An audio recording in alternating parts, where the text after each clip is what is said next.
तो hello guys, welcome back to our channel. तो आज हम इस पार्ट में बताने वाले हैं कि नोज़ कैसे ड्रॉ करते हैं। आप लोग अगर देखे होंगे पहला पार्ट जो कि आई का था। आई हम लोग कैसे बनाते हैं स्टेप बाय स्टेप और क्या क्या चीज़ों की प्रैक्टिस करनी चाहिए, ठीक है। सेम सेम टेक्निक से जैसे आई हम लोग बनाए थे, उसी के दूसरे लेवल पे हम लोग जाएंगे अब जो कि नोज़ है हम लोग का। तो आई वाला पार्ट अगर वीडियो नहीं देखे होंगे आई कैसे बनाते हैं, तो पार्ट 1 आई कैसे बनाते हैं बेसिक लेवल पे बिगिनर्स के लिए, वो वाला वीडियो आप लोग देख लीजिएगा, जो कि अपलोड कर दिया हम 5-6 दिन पहले। और ये सेकंड पार्ट है जो कि हम लोग नोज़ बनाएंगे, इसमें नोज़ कैसे बनाते हैं वो सीखेंगे। तो इस पार्ट में हम नोज़ बनाना बताएंगे कैसे बनाते हैं। और यहाँ पे मैंने 3 एंगल्स ले लिए नोज़ के, ठीक है, जो कि बेसिक कॉमन नोज़ है। मतलब टेक्निक सेम बनेगा, कैसे बनना है वो टेक्निक थोड़ा सा अलग होगा, ज़्यादा नहीं, थोड़ा सा अलग होगा। और 3 प्रकार के नोज़ है मेरे पास, अलग अलग एंगल्स है।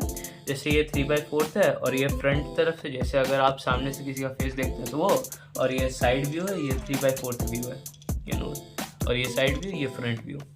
यहाँ पे लिखा भी हुआ है कि कौन कौन सा व्यू है।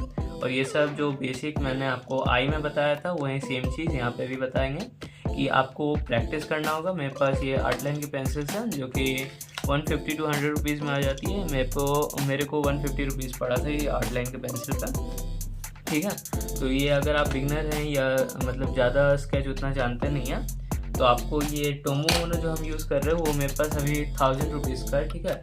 तो वो आप मत लीजिएगा, उसकी जगह ये ले लीजिए आर्टलाइन का, जो कि 150 रुपीज़ के अंदर आ जाता है। और ये आपको लगभग 800 to 1000 रुपीज़ के अंदर पड़ जाएगा अगर टोमो मोनो लेने जाएंगे। आप अगर बिगनर हैं तो आपको रिकमेंड करेंगे कि ये आर्टलाइन के पेंसिल से लें, जो कि बेस्ट है। और ये आपको 100 रुपीज़ के अंदर पड़ेगा, 100 से 150 रुपीज़ के अंदर। तो ये सब बेसिक कॉमन चीज़ है जो कि आपको हम प्रैक्टिस करने बोले थे पार्ट 1 में भी, जैसे कि आइज़ में था। जो कि बेसिक लाइन है, आपको एक पॉइंट से दूसरे पॉइंट तक लाइन खींचना है। और सर्कल्स, अब सर्कल्स का हम प्रैक्टिस करने बोले थे, तो आज वही सर्कल्स काम आएंगे इसमें भी, और लाइंस भी काम आएंगे। तो अगर आप लोग प्रैक्टिस नहीं किया, आप अगर डायरेक्ट नोज़ या आई में जंप कर रहे हैं ये सब बिना प्रैक्टिस किए, शेडिंग्स का, लाइट टू डार्क ग्रेड और सर्कल, लाइंस, रेक्टेंगल, स्क्वायर्स, ये सब का अगर प्रैक्टिस नहीं किया तो आप लोग कर लेंगे। नहीं तो ये जो नोज़ है ये सब शेप से ही बनने वाला है। अगर कोई ऑब्जेक्ट को अगर हम लोग आइडेंटिफाई करते हैं तो सर्कल या कोई लाइन से ही हम लोग आइडेंटिफाई करते हैं उस ऑब्जेक्ट को, ठीक है। तो आप लोग ये पेंसिल से कीजिएगा। अभी हम आप लोग को टोमो मोनो, जो कि मतलब आप लोग को वीडियो क्वालिटी अच्छा देने के लिए, या स्केच पेंसिल्स जो कि अच्छा है मेरे हिसाब से तो बेस्ट है, दोनों ही बेस्ट है। अगर आप लोग ज़्यादा अच्छे लेवल पे हैं आर्ट पे तो ये आप लोग ले लीजिएगा टोमो मोनो का। तो हम रिकमेंड करेंगे कि आर्टलाइन का ही लें। तो हम एक पिक्चर दिखाएंगे, ठीक है, रेफरेंस पिक्चर जो हम बनाने वाले हैं। स्क्रीन पे भी हम दिखा दे रहे हैं आपको। तो इस रेफरेंस पिक्चर को देख के हम बताएंगे कैसे बनाना है, आप लोग स्टेप बनाइएगा। और अब बता रहे हैं कहाँ हम लोग का लाइन और सर्कल काम आने वाला था। देखिए, अगर हम लोग लाइन खींचे यहाँ से यहाँ तक, एक नोज है जो कि पोर्ट्रेट में आपको दिख ही रहा होगा, पोर्ट्रेट बोल रहे हैं रेफरेंस पिक्चर में, ठीक है। तो रेफरेंस पिक्चर में आपको जैसा शो हो रहा है वैसे ही हम बना रहे हैं। यहाँ से लेकर यहाँ तक एक नोज हम लोग लेंगे, ठीक है, इसके बीच में हम लोग बनाएंगे, ज़्यादा बड़ा करेंगे नहीं, ठीक है। अब यहाँ पे हम लोग को एक नोज दिख रहा होगा, पॉइंट के अंदर ही हम लोग एक सर्कल बनाएंगे, छोटा सा सर्कल यहाँ पे काम आया, और लाइन यहाँ पे हम लोग का डॉट देने के लिए काम आया, अभी जल्दी काम आने वाला है, ठीक है। पर तब भी हम लोग एक लाइन खींच लेंगे,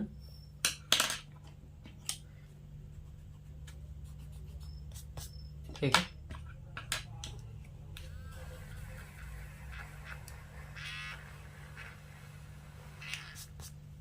थोड़ा अच्छे से खींच दे रहा।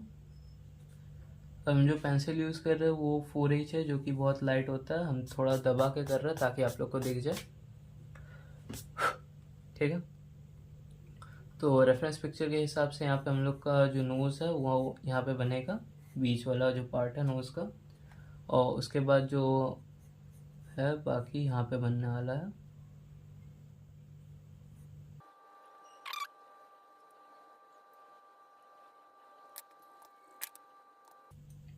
ठीक है।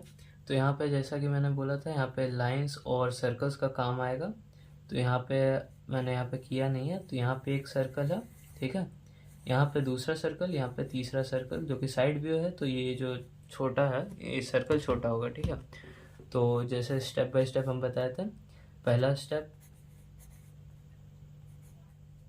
सर्कल बनाना होगा आप लोग को। यहाँ पे फिर से बता रहे हैं, 3 सर्कल, साइड व्यू है, तो जिस साइड का आपको मतलब कम दिख रहा है एरिया, तो वहाँ पे छोटा सर्कल होगा, और बीच वाला जो सर्कल है वो बड़ा होता है हमेशा।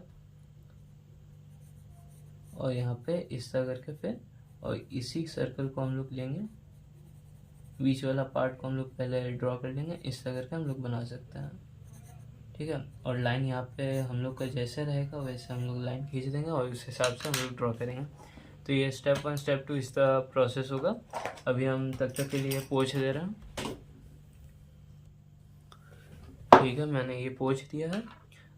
जो हम लोग लाइंस और ये जो भी स्टेप किए थे वो सब को हम लोग धीरे धीरे पोंछते जाएंगे, और रेफरेंस पिक्चर को देखते रहना है, उसको पहले ऑब्जर्व करना है। जैसे कि हम आई में भी बोले थे, आई वाला पार्ट अगर नहीं देखें तो वो एक बार ज़रूर से देख के आइएगा, ठीक है। तो क्योंकि जो आई वाला पार्ट है वही सेम चीज़ आधा रिपीट हो रहा है इसमें भी, नोज़ में भी, ठीक है। अब यहाँ पे जो नोज़ है उससे थोड़ा सा दूर यहाँ पे एक आई बन जाएगा। आई को हम रेक्टेंगल में ले रहे हैं अभी के लिए, क्योंकि ये नोज़ का पार्ट है, तो हम आई को लेके ज़्यादा इतना करेंगे नहीं।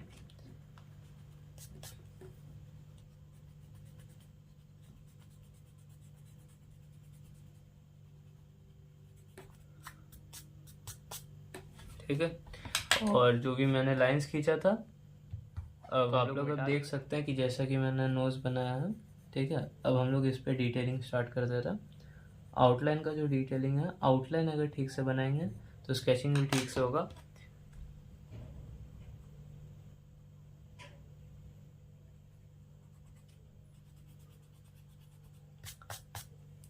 आउटलाइन आप लोग को पहले ठीक से बना लेना होगा। आउटलाइन बनाने के बाद एक बार देख लीजिएगा कि आउटलाइन जो है वो सही बना है या नहीं। अगर स्केचिंग हो गया तो फिर दिक्कत हो जाएगा। स्केचिंग के बाद मिटाना बहुत मुश्किल होता है,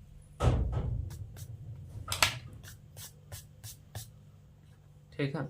अब हम लोग इस पे स्केच करना स्टार्ट कर दे रहे हैं।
तो गाइज आज के वीडियो में बस इतना ही, और हम आपको नोज़ बता दिए हैं। अगर आपको कलर पेंसिल, वाटर कलर ऐसा अगर कोई भी मतलब मीडियम में चाहिए होगा, अभी हम स्केच मीडियम में बताए हैं, तो हम नोज़ भी बता दिए हैं और आई भी बता दिए हैं, ठीक है। तो ये नोज़ इसी तरह बनेगा। अगर बेसिक शेप बता दें नोज़ का, तो एक ट्राइंगल होता है, जैसा कि आप लोग देख पा रहे होंगे, ये एक ट्राइंगल शेप में है पूरा। ये रहा, यहाँ से यहाँ तक एक ट्राइंगल इस तरह में है एक, और फिर यहाँ से लेकर यहाँ तक इस तरह करके इस तरह में, ठीक है। तो ये इस ट्राइंगल शेप के अंदर, उसके बाद फिर 3 छोटे से गोल हैं, ठीक है, 3 मीडियम और एक छोटा सा गोल। जिस साइड एंगल बनेगा उस साइड एक छोटा सा गोल बनेगा, और ये बीच वाला जो गोल है वो बड़ा होगा। इस तरह करके ये शेप ले लेगा नोज़ का, और ये आपको धीरे धीरे धीरे धीरे करके इस तरह करते रहना होगा। और जहाँ पे डार्कनेस है, वहाँ पे हाईलाइट्स है, वहाँ पे देते रहना होगा। धीरे धीरे नोज़ बन जाएगा, और फिर लास्ट में एट द एंड जैसे हो जाएगा आपका, तो इन ट्राइंगल्स लाइंस को और सर्कल्स को मिटा दीजिएगा इस तरह करके। तो आपको उसके बाद फिर प्योरीफाई करके आ जाएगा आपका जो पोर्ट्रेट है या जो भी ड्राइंग है आपका, वो आ जाएगा इस तरह करके रेफरेंस। उसके बाद फिर आप रेफरेंस से मैच कर लीजिएगा कि वो सही है या नहीं है, ठीक है। अगर आपका सही नहीं लग रहा है तो आप देखिएगा नोज़ पे कि ये आपका सही एंगल पे है, सही डायरेक्शन पे है, गोला इतना बड़ा है या छोटा है इससे, और वो किस एंगल पे मुड़ा हुआ है, ठीक है। इस तरह करके बनेगा। बस, थैंक्स फॉर वॉचिंग।